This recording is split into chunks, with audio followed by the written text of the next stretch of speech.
Hello again. My name is Sam Robinson, and I am the Gnostic Syncretist. Thank you for joining me tonight. And I just want to reiterate that no matter your background or belief system, all are welcome on the Gnostic Syncretist channel. Um, and we are all sovereign individual human beings on a spiritual path, wherever you are on that path. So, thank you for joining us. And tonight, I would like to talk about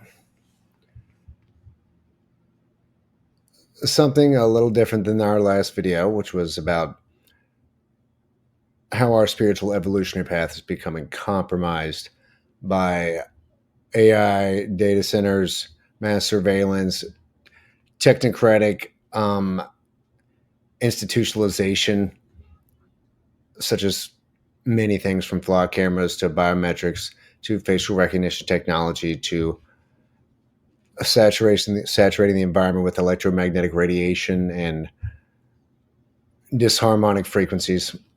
The list goes on. So instead, I would like to talk about something that my channel is obviously known for, which is ancient Gnosticism. And ancient Gnosticism is a very, very fascinating topic, obviously. And I've done a couple of videos, several videos on it. I've done videos on the myth of the Aeon Sophia and the fall from the Pleroma and the creation of the Archons. I have specifically done some videos on the Archons. I've done some anthroposophical videos on the luciferic and harmonic forces in the eighth sphere. However, I would like to, in this video, go more into the nature of these spiritual parasites themselves and how, probably since 1900, but definitely since the post World War II era, and specifically the post 2000 era, each one could be marked as like a branching point where things got infinitely worse while seeming to get infinitely better for the human being, especially in America. The goal of the archontic forces, Yaldabaoth, or if you want to say Ahriman and the harmonic forces, either way, the spiritual parasites' agenda and goals are twofold. Obviously, one is to, probably, so to speak, harness and drink in our Loosh energy. And Loosh, if you've not heard of Loosh, it is like our spiritual nectar that these beings, these entities feed upon, which is largely around negative emotions, low frequency based emotionality, anxiety, fear, hatred, depression, all those types of astral emotional states are feeding grounds for loose drinking entities from the lower astral planes, like the archontic forces. And in Gnosticism, the archontic beings are an accidental occurrence and accidental creation caused by the plunge of Sophia, the Aeon Sophia, the goddess of wisdom, out of the realm of the gods called the Pleroma in her desire. Well, there's several versions of the story. One of them is that she wanted to follow upon the generative path of Barbello, the unmoved mover, the absolute deity and principle, the unconditioned, unnamed, unknowable, absolute principle and essence of the Gnostic cosmology, which is occasionally called Barbello, and who then created the pairs of aeons because he created them in male and female pairs, according to Valentinian and Sethian Gnosticism. Sophia was one of these beings that was created, and I think in one of them she's the last one created, and maybe in both of them, Sethian and Valentinian. Either way, Sophia was part of a pair, what they call a syzygy, which is kind of like a divine coupling ceremony between between these aeonic beings. They, so to speak, syzygy and perform a generative coupling, which produces life forms and produces worlds and aspects of the cosmos from their coupling. It's like some sort of cosmic, ritualistic, reproductive ceremony and coupling between two aspects of the divine absolute, which is what the aeons are. They are essentially attributes or aspects of the one unconditioned absolute essence and deity of the Gnostic cosmology, as opposed to it having attributes because it's, so to speak, unconditioned and without attributes. It's unknowable, unnameable, incognizable, whatever, choose your apophatic or negative terminology. So therefore, it generates or emanates these pairs of attributive divine aeon beings. And one of these pairs, says Sophia, and according to some, Christos or Thelete is the masculine counterpart to the Sophiatic wisdom goddess. And so after, the cosmos's aeons have been created, some term it as Sophia became agitated or had this intentionality to create as the unconditioned, unknowable one deity, first deity did. And it went absolutely awry and created these archons. She plunges out of the pleroma, leaves the heavenly realm, and falls into the lower, so to speak, less spiritual, more materialistic, more material realms akin to ours, where there was lots of chaotic matter. And her plunge impacts this chaos and generates the lion-headed, serpent-bodied demiurgic being called Yaldabaoth, who then replicates himself in some sort of creepy ritual where he mates with himself in some sense, or does some sort of mimetic generation or reproductive or reproduction. I mean, replicates himself essentially on a smaller scale. So they're not exactly as powerful as he is.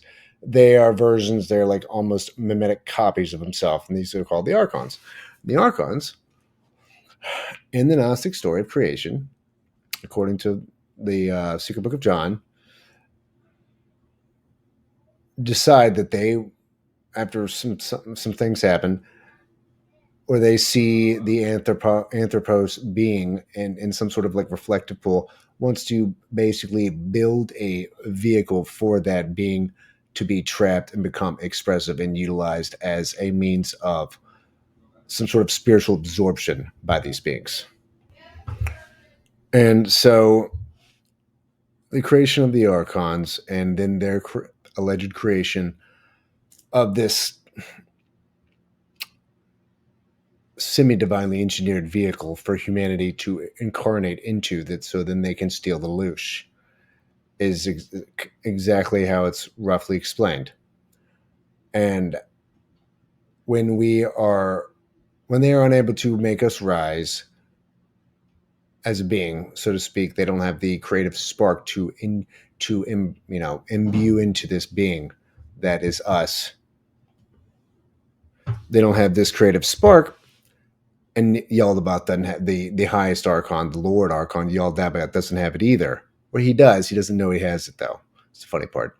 So there are these emissaries sent down when he cannot get it to rise and become alive that trick him into imbuing part of his own divine essence, which is like a fragment of the Sophianic essence of his mother, Aeon, the wisdom goddess, into us. And we rise up, and we are far more powerful with far greater potential and far more intelligent and more divine than these archons themselves are. They freak out. They throw us down into the lowest realm of cosmic matter, allegedly, and put us to sleep so that we do not realize our potential. And thus, then they say, let us go down to man and regain the divine fire that was taken from us because Yaldabaoth, the blind one, didn't know he had it in him, and he gave some of it, gave it away, imbuing it into us, and now he wants it back. And so the archons want this fire back. Now he has some sort of other fire, they allege, in the Gnostic treatise of the Secret Book of John, but the divine fire, as opposed to his, so to speak, astral fire or astroetheric fire that is different than the divine essence that he accidentally relinquished to us. He still has that, and he lords it over these other archons. Either way, they want the fire back. They want that divine fragment of fire back that was given to us. And so they trap us and put us to sleep, allegedly. Now, with that being said, whether you want to fully agree with those cosmological narratives or not, the spiritual parasitic archontic problem is real. And according to John Lash, and who's a major Gnostic scholar of today, still alive today, actually, and according to some other cultures, I think the Native Americans, they call it Wetiko, the spiritual parasite that's a perverting infection, a spiritual infection of the Western psychospiritual apparatus in general. It's called Wetiko by them. Either way, what it does, what they do, is they cannot create, but they can mimic things, obviously, because that's what Realdabaoth's, one of his major abilities is mimicry. They can mimic things. And the best way to, in some pseudo sense, generate or create something,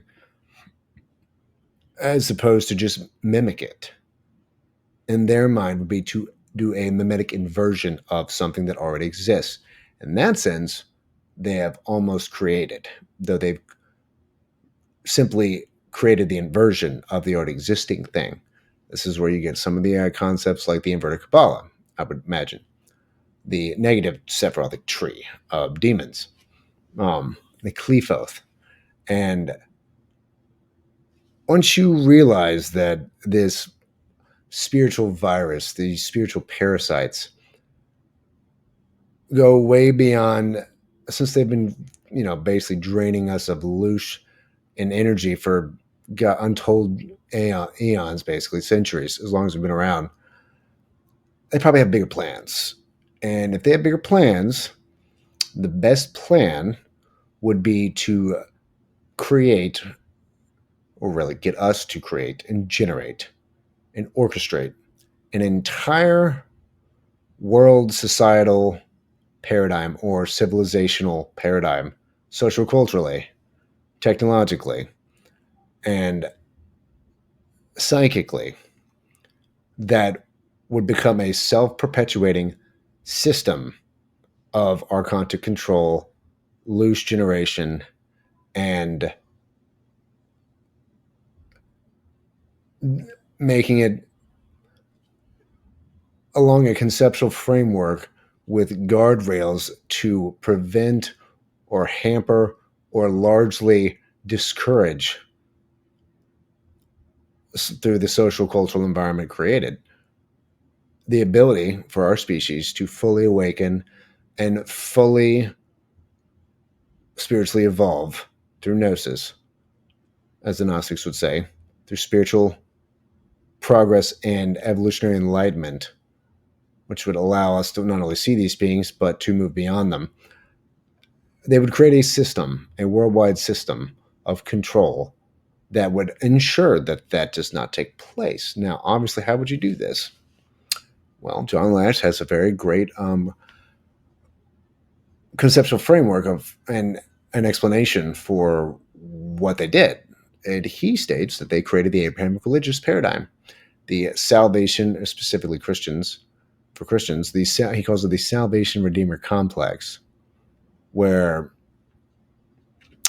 you are in some sort of a psycho spiritual, theological, ideological entrapment, which completely corrupts and deviates the organic evolution of the anthropos species upon Gaia, which is, according to him, which is the Sophianic aeon who turned into this planet, our own habitat. And since they can't actually attack us because they're non-physical, not literally attack us and take us over, they take us over through false paradigms, false concepts, false ideologies. And one of the best ways to do that would be a religious false ideology, a false spiritual theological prison that would ensnare the anthropos into a self perpetuating, loose generating, and non evolutionary spiritual straitjacket to ensure we'd never move beyond that stage and that we always generate loose for them, and they can sit there and attempt to find out how to get back this divine fire that we were imbued with, however long ago that was, aeons ago. And they'll give them an infinite amount of time, according that I would imagine, according to them, to try to figure that out while they keep us imprisoned and feed off of us. So, I mean, that makes a lot of sense to me.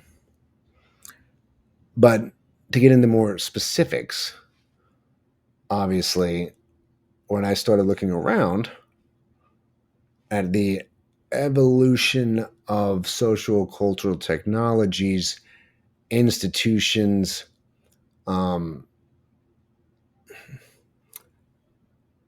America, whether it's education, male-female relationships, our relationship with our actual physical environment in our at a home and outside of the home, in the digital sphere, well, even just the digital sphere existing itself, and then take into account and look for a pattern of tactical inversion.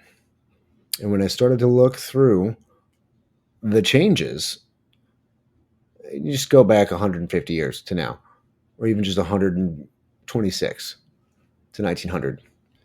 Now, the things were so amazing in 1900, but I mean, they definitely didn't have that system in place by then. At that time, they had other systems, but not that one. It's like scientific materialism overrode the original program they created, which was faith-based, theological, Abrahamic religiosity in Islam, Judaism, and Christianity. And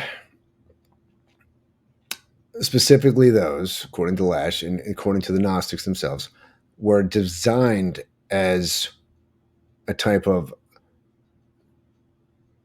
pseudo-enlightenment, pseudo-spirituality, a falsified version of spiritual growth through a salvationary paradigm and through a redeemer paradigm that had not existed before, not in that literalistic sense, which is why the Gnostics fought them in the academic arena up until they were wiped out by the decree of the Christian Emperor Theodosius II. And I think it's 383 or 387 AD. He decreed that they were basically banned and outlawed, and then basically gave the go-ahead, a nod, if you will, a nod and a wink, to any Christian fanatical mobs that just wanted to wipe them all out, basically, and burn down their temples and destroy all their books and texts and eliminate essentially their academic competition, their mystical competitors who didn't have standing armies, obviously. And many date the beginning of this. Well, the beginning of this dark age with the death of Hypatia in 410 AD, when she was ripped apart in the streets by a fanatical mob of crazy fanatical Christians through the impetus of Peter the Mad under the auspices of the bishop Cyril of Alexandria, who was in a dispute with her academically and was losing. And that's the beginning of the Dark Ages, according to some. And I can definitely agree with that statement. She was literally ripped apart, arm, limb by limb, torn to pieces by a fanatical mob in the streets. And then they even, like, pulverized her bones and scraped the skin off with, shells, basically, from the ocean and threw her into the sea, basically. It's insane.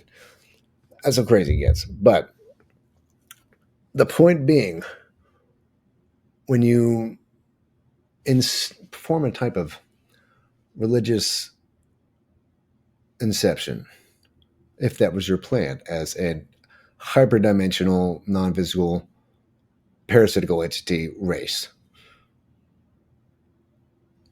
and you create a self-perpetuating, salvationist and necessary and redemption-based paradigm, which means you will never be saved. You are always born a sinner. You are thus immediately corrupted upon birth without ever doing anything, and you necessarily need a savior to aid you in this process. But never forget that you also are sinful and a sinner. Thus, you always are basically a degenerate individual being, regardless of whether you are saved or not. You always need that redeemer. And there have been certain deities in the pagan mysteries that were, in a very lighter sense, similar to that, but it was never based in an original sin concept, and it was never based in a literal salvationary paradigm, where the redeemer salvation complex feeds on its own essence and becomes a regenerative circle of despair and destruction and spiritual stagnation. Islam's the same way. It's not just Christians, but it's more obvious in Christians, to be honest. So that is one way the archons would effectuate their paradigm of total spiritual enslavement. Another one, which they clearly have moved on to, because yes, there's still many adherents to these Abrahamic traditions, yet they would definitely, I could definitely lend weight to the argument that scientific materialism of the 19th, 20th century and today, and atheism, scientific materialistic atheism, could absolutely play into this paradigm just as easily. So they allowed that to foster as well. And they feed on that idea because now they've come up with a greater plan. These spiritual parasites plan is much as expanded. They're in an expanding phase. And if you look besides that paradigm that had existed for 5,000 years, we are now seeing an augmentation of that paradigm with scientific materialism and technological disruption of the human being and its spiritual essences and bodies, as well as the biospheric, sophianic environment itself through technologies, through artificial electromagnetic radiation and frequencies, and disruptive harmonic frequencies artificially created by all sorts of technologies around the world that are ever increasing and are ever bombarding an ever expanding rate, especially with all the different SpaceX and all these satellites being sent out, and all, Telelink and all that other stuff. Sorry, not Telelink, Starlink, and AI data centers and the camera systems, but really the data centers and the 5G, 6G tower systems, which are all over the environment, even in places where people don't even live. And a cell phone in everyone's hand. There's billions upon billions of those. It's going everywhere. All of that, the biosphere of the Earth is being artificially re-engineered and harnessed by so to speak, these knowing or unknowing agents of these archontic spiritual parasites, and of the lower astral planes. But beyond the technologies, if you just take a look at all the different synthetic and inverted sociocultural aspects of the current world society in America, even let's even going back to really just go back to 2000, with the advent of the internet age, you know, the advent of the internet age, and then moving into universal, smartphones and social media. Let's just start with that. So before the 2000s, even with the disruptive technologies that existed, you still had authentic culture and authentic interpersonal relationships with other human beings, with other members of the anthropic species. But since then, you have had a social cultural inversion through synthetic digitalization interactivity. Now, you don't so much interact with people in person.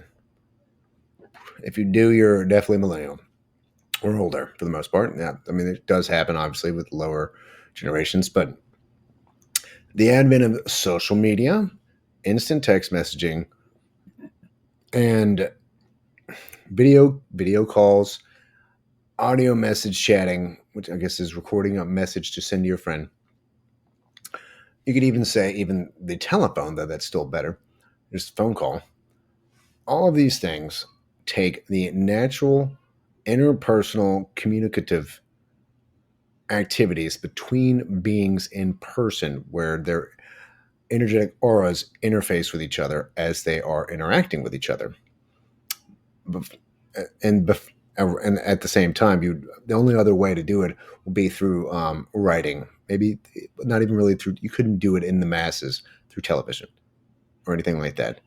The television was definitely one of the first, probably the first real artificial means of communication besides the radio. The radio wasn't so bad though, but television is the television. It is a synthetic version of seeing individuals interact with each other and present it in a very curated fashion. But going way beyond that is the inverted means of communication through social media, text messaging, and online discourse, which isn't real discourse.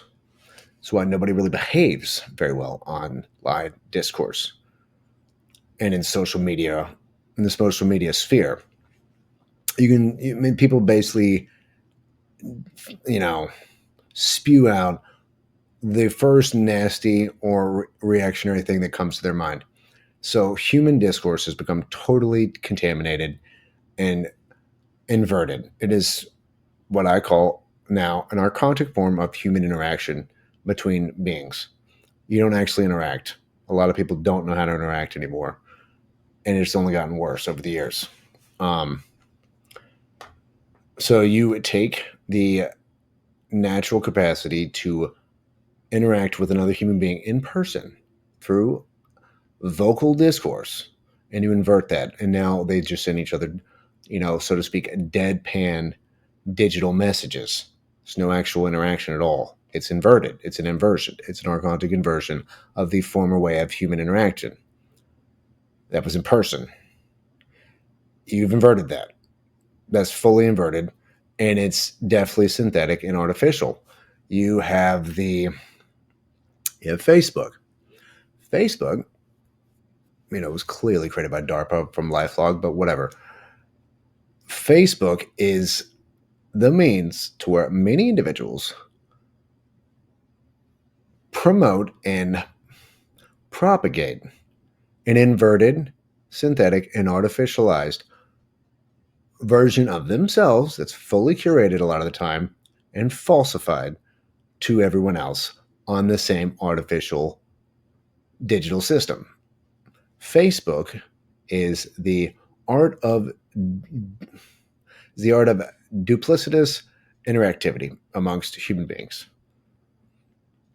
It is absolutely synthetic and artificial in every means, in every aspect. For most people, people can present whatever face they want, people can present whatever pictures they want, fully curated to make their family look perfect, make their life look perfect, show pictures of everything that they're doing. And now you can actually AI generate all this BS. But before that, it's still totally in an archontic system of self-representation that was fully artificialized to the rest of the people on the platform, which became almost everybody at some point. The younger generations, even my generation, don't use it nearly as much, but they still use it. And the even lower generations, like Gen Z, don't really use it much at all. But point being, especially my generation, it became a fully institutionalized, everyday medium of artificial exchange and representation to your other fellow human beings. The amount of falsification is unreal and unparalleled. So, what would you do formally? Formally, you would have presented yourself to those people either through a phone call or in person at some sort of, meetup, and you would actually have to put on a real face and show yourself as you are. You couldn't fake anything. You could try to put on a front, you could try to put on a good face, but a few questions later and it might all break down. If you do it online in that artificial deadpan environment, you can do whatever you want. No one will ever figure it out. They'll think your life's perfect. They'll think your family's perfect, whether you are fighting every day, whether it's, leading to divorce, whether your kids are totally addicted to cell phones and depressed all the time.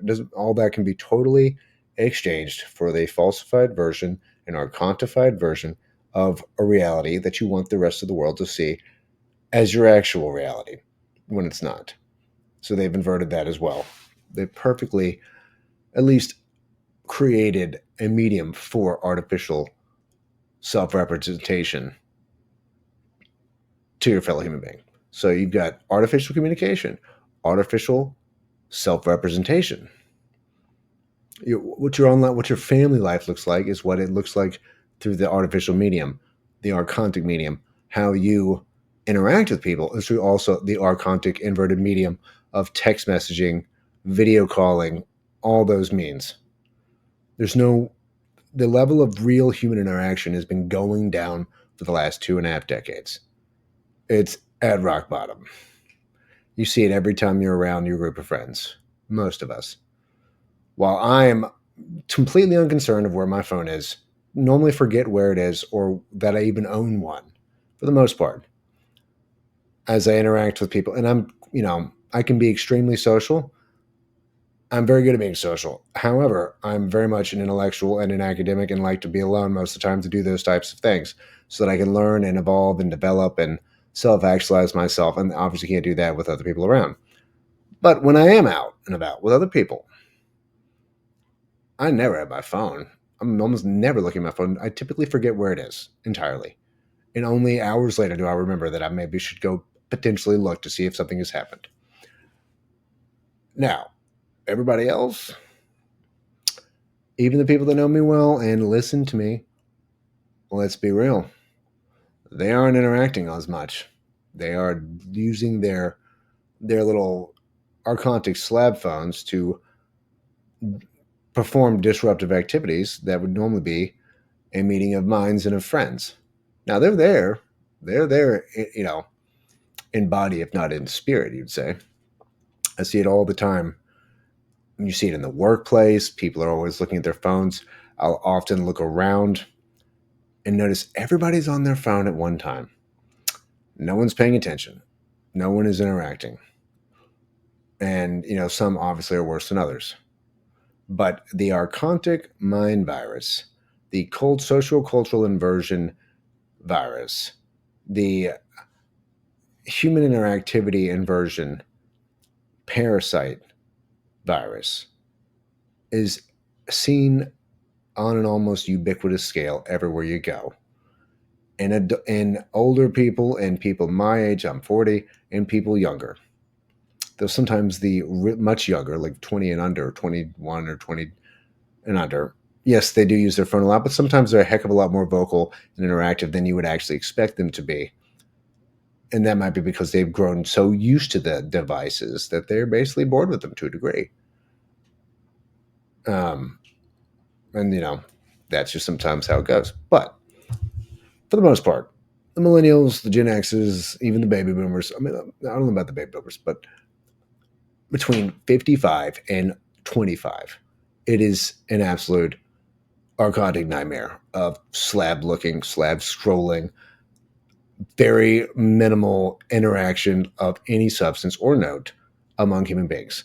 Everything is superficial, everything is gossip based, and very mundane, very surface scratching.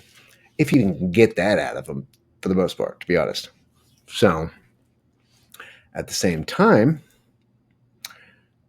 the family's been attacked. That's been inverted. And we won't even go into all the different cultural paradigms where that nightmare show is unfolding, whether it's the route to transhumanism through the different types of genderism that's going on. They're not only are they inverting our means of communication, how we portray ourselves to the world, and the means of interactivity between human beings on a real person frequency based level. They've even taken the idea of the the cosmic dualistic principle of masculine and feminine, positive and negative energies and polarities, the polarity principle of Hermeticism and the cosmic manifestation apparatus itself, yet on the biological level and on the psycho-spiritual level of the individuals in our world, and taken it and flipped it on its head. Not only have they not only just inverted it, where you can become a man or a woman internally and then express it externally through whatever means. There's also dozens of other falsified gendered concepts that also exist out there that are way beyond an archontic inversion. It's like an archontic um, tsunami of pseudo identities that has been generated from this entire scenario. That's also occurring. Everywhere you look, the cultural of archontic inversions stares you back in the face, whether it's through communication, whether it's through interaction, whether it's through, you know, man woman interpersonal relationships, whether it's through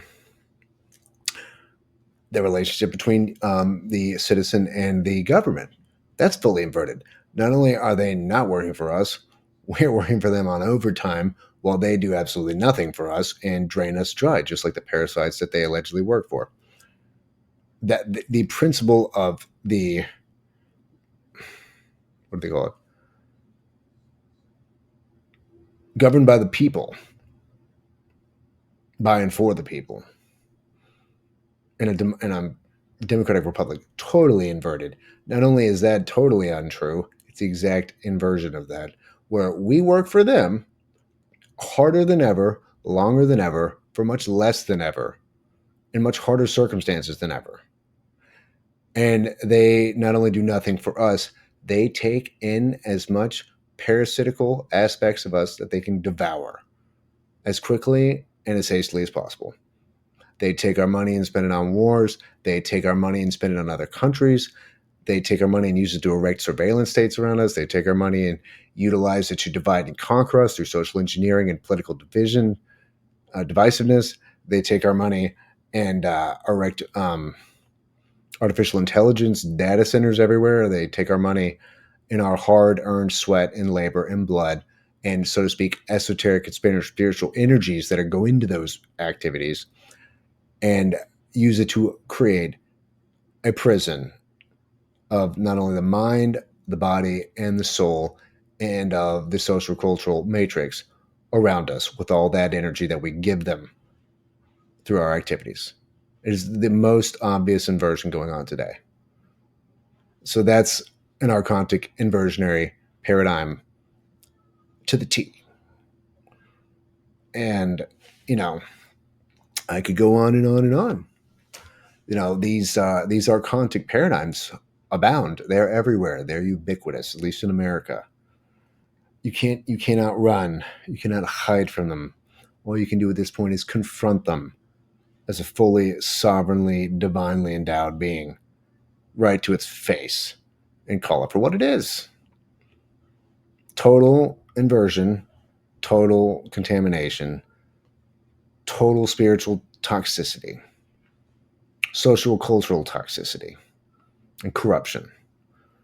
Not only are the elites not looking out for their citizens, they are also preying on those most vulnerable among us, the children. And there's a whole archontic parasitical paradigm around that idea and around that whole system of feeding that goes on a global scale. I won't even go into that on this video.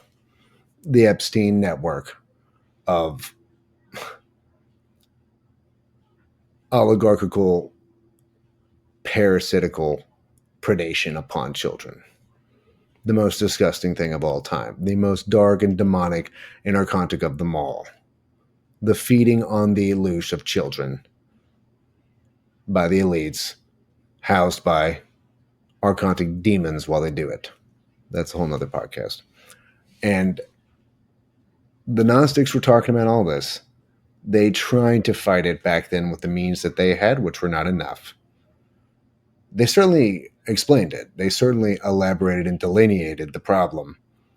But they were wiped out, and their information was largely lost until the non-commodity finding of 1945 and 6 and the translations. Even then, the bare bones that remained was quite sparse. It had very, very little to work with, and it's only in our day and age that the Gnosticism of the old, of the Ancient of Days, is available to the human race again after 2,000 years. Well, sorry, 1,500 years. So it would behoove us to listen and understand and imbibe this ancient Gnostic wisdom about the parasitical entities called the archons and their agendas and their methods and their tactics and their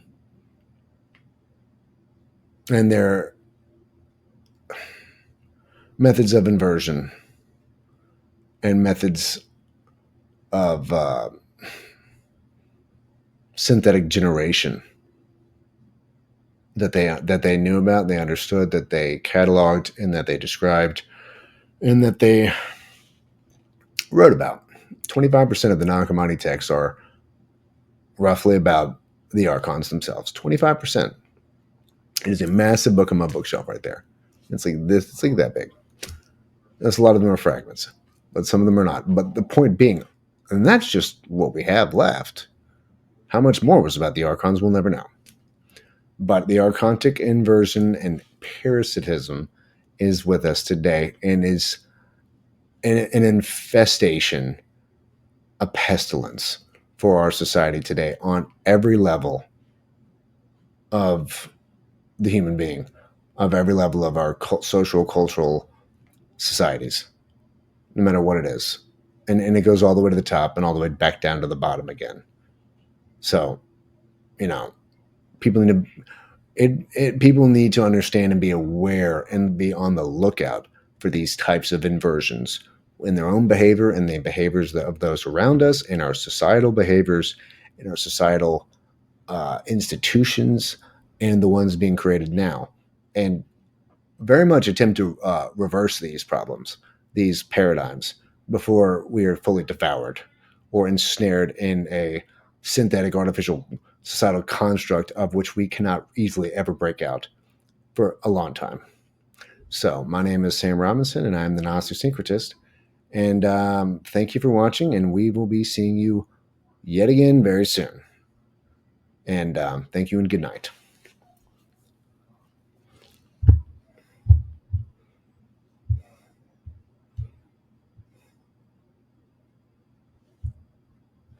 Seriously.